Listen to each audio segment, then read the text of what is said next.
Yo guys, Craig here from Dare Mist. So this week we thought we would download GarageBand and mess about with it and see what we could do. We're not taking this too seriously, it's just a bit of a laugh. I've recorded my part already, I'm just going to watch this back and do some commentary for you. I've sent it to Ali. Ali's not done his bit yet. It's amazing what you can do with it, it really is. It's some piece of kit, so let's get started here.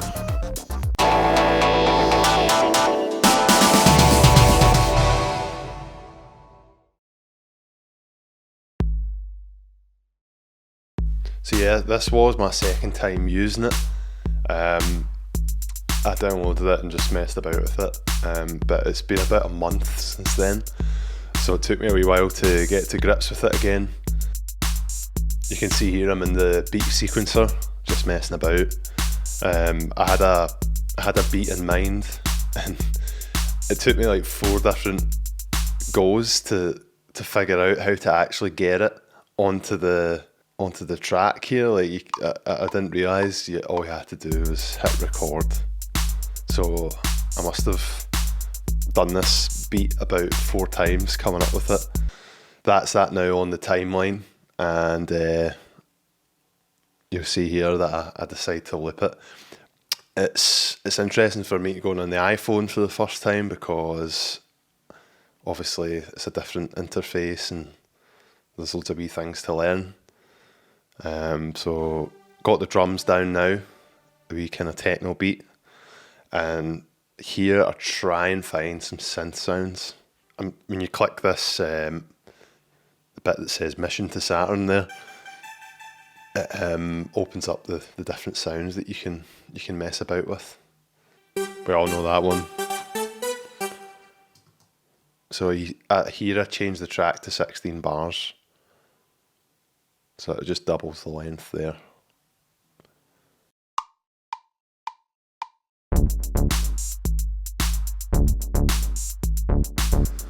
It's funny with this because I've actually done it all on my iPhone, so I didn't even have headphones, I didn't have speakers or anything. So the audio I was hearing was purely on my iPhone. I'm hearing now that when I hold on to that note for a wee bit longer, there's much more sub-frequencies coming in.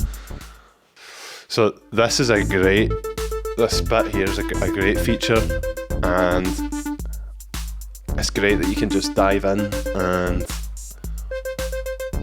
alter everything.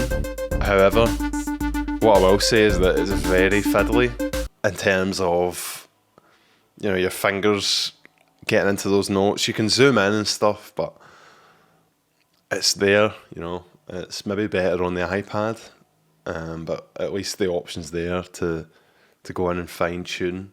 Sorry if you've been hearing a lawnmower throughout this video. I've got a neighbour who insists on cutting his grass pretty much daily. So I open up the visual EQ here to try and do some mixing. I didn't realise there was only 3 things you can EQ, so you can see there I'm trying to dial in a bit of the kick, and it's just really not happening because my phone doesn't produce the frequencies that I'm actually changing. But again, yeah, it is maybe a trimmed down feature, but it's still available. So at this point, this is the track starting to take shape. I've got one wee melody line and a bass and drums, so this is where I start experimenting with some different instruments here. Got the guitar, again, going in totally blind.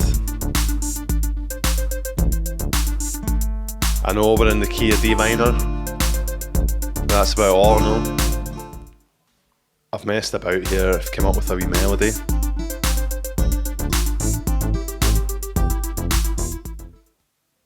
So at this point I've found a sound that I want to go with the acoustic guitar, and I just play the same line on it. Going into the sound library here, I really didn't explore this as much as what I maybe should have. Looks like there's loads of stuff in here, but I wanted some percussive sounds to just blend in with the drums. Always like a bit of percussion. And I mean, who doesn't want some bongos? Who doesn't want some bongos in their tracks? So, I mean, see, like most of our songs have bongos, and Ali gets rid of them. It's a real shame, to be honest. It's a bit bongoist. We've found where I'm supposed to go. It's the drums instrument. You can pick percussionist. That's us loaded up. You can hear the sounds here. I used to download all these drum apps on my iPhone back when I first got an iPhone. I always thought they were brilliant. So the fact you've got the full GarageBand thing going on here, you can just get a full percussion set. One of my favourite things to do with those timbale sounds, which are the purple drums on the right hand side there, is to put on gated reverb. So I was digging there to try and see if I could choose what reverb. I couldn't. These are the kind of things that I find the most fun personally. Like if I was just going to sit and write a wee tune, I could sit and do that for longer than is probably normal for an adult my age. My piano playing might have needed quantized, but my bongo playing was on point as per usual. I'm looking for something else to put on. I find this random instrument here. Let's get the name right. What's it called? Eru.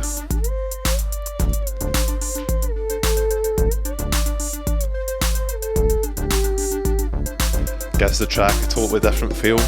You can really tell what they have put on. They've put a wee bit extra time into to really give it a bit of fun, you know, to play them. I mean, this sounds okay. Like I don't keep it in my wee tune, but there's nothing wrong with that. The MIDI sounds are great, and I had fun playing it because I sat and played it for like 10 minutes or something. For this next wee bit, I found this arpeggiator sound.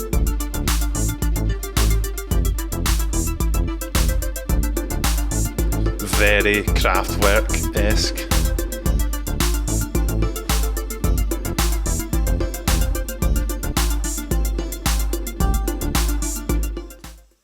So I edit that down there, copy and paste it a wee bit, restructure the track.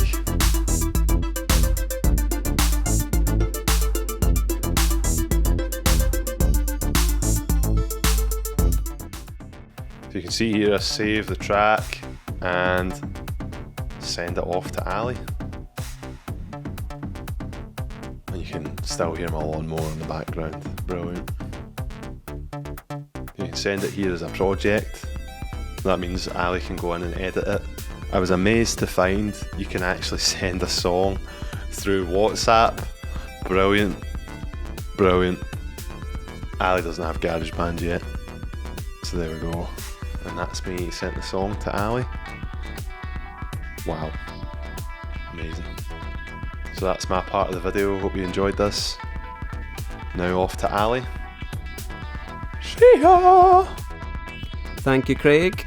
Tune in next week to find out how I got on recording on GarageBand on the iPhone for the first time. Be interesting to see where the track goes and how we get on with it. Remember to like, share and subscribe if you like this content, and we will see you next week on Dermist Mondays. Bye! And Cut.